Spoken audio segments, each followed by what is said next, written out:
On today's Cat Eye update, the rear end is officially back in. Mom and I went ahead and threw it back in. Not the bolts aren't tight, but the reason is we still have to put the shocks in. I had this little piece and some of the brackets for the e-brake and the brakes and stuff, as well as the vent tube, and I'd like to put the e-brake cables in, the rear ones, but I don't have bolts for these actual shocks. I have one bolt that I'm going to go match and get 3 more at Ace after I eat. But I would like to say the hard part of actually getting it in is done. So all right, I've done everything I could do today. Unfortunately, the e-brake cables that I bought were eBay, and they don't really fit the best. They go ahead and fit there, but I had to do some trimming to make it fit in there on both front and back. And both the cables are the same length, so this one is just super long, but I will zip tie it out of the way, so it'll work. I got them ran up to here, and this is loose because it's jammed up there somewhere.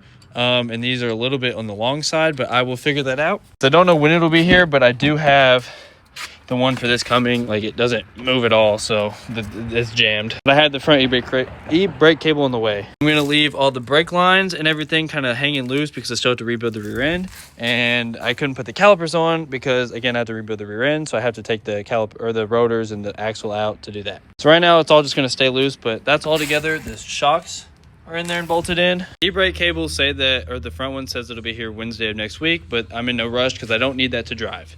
And then also what came today is the carrier bearing, which is awesome.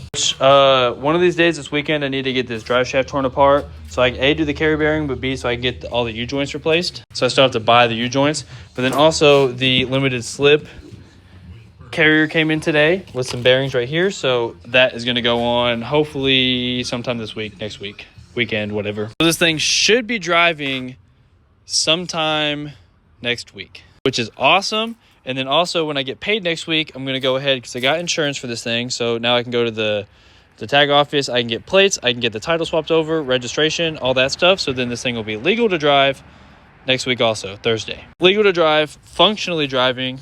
After all that, I can put the rear bumper back on, put my new plate on, which I have vinyl to wrap it black like I have on every other vehicle. So I just need the plate to actually do that. Of course, the cherry on top after all that is going to be the My Fast Cars at Home license plate frame. So it should be good to go by next weekend. Fingers crossed. So I don't know if there's going to be an update tomorrow because I have something up my sleeve that I'm super excited about. So we'll just have to see about that.